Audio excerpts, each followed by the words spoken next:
If they pull somebody over who's black, they're going to be accused of racism. They may even be prosecuted. They may even lose their pension. They're going to pull back. And when they pull back, crime goes up. Mm-hmm. So outside of Ferguson and St. Louis, where Michael Brown was shot and killed, crime went up. Crime went up in Baltimore after Freddie Gray was killed. Crime went up in Chicago. The very people that these people, Black Lives Matter, claim that they care about, those are the ones who are hurt the most. Right. Why isn't Black Lives Matter out here in South Central Los Angeles dealing with the Crips and the Bloods? They're killing each other. Black on black, and that goes against the narrative. Right. 6,000 black people were killed last year. Almost all of them killed by other black people. Right. As opposed to a tiny, tiny, tiny fraction of unarmed black people killed by the police. And unarmed, by the way, does not mean not dangerous. Michael Brown was unarmed, but they found his DNA on the officer's gun. He was charging, trying to get the gun. Right. So even if you're unarmed, doesn't mean you're not dangerous. But the point is, those are the ones that we care about when an unarmed black person is killed. Let's deal with them on a case-by-case basis. Almost always the officers are either exonerated or they can't get a guilty plea. And that's because most people recognize that what officers do is dangerous. They have to make split decisions at crucial times. Welcome guys back to another video. Today I'm going to be talking about, does Black Lives Matter, the organization, actually help? But first of all, I'm going to clear some things up. I believe all lives matter, no matter what you are, who you are, what race you are, what gender you are. I believe everyone matters equally. And by saying this, I don't mean that black lives don't matter, because that's what some people infer if you say that. For some reason, I don't understand why, but I believe all lives matter.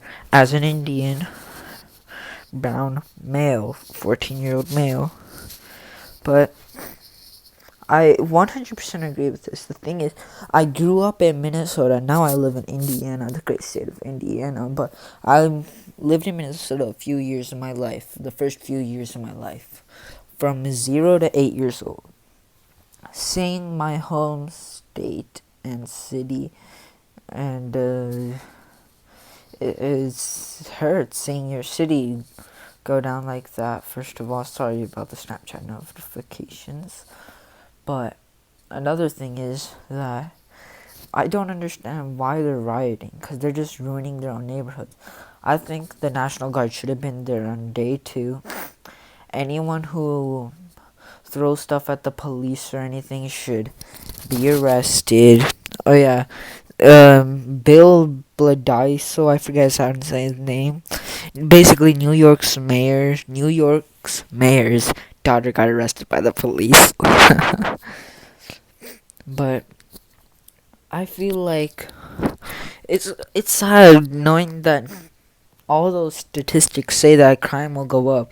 Sadly to say, that will happen in Minnesota.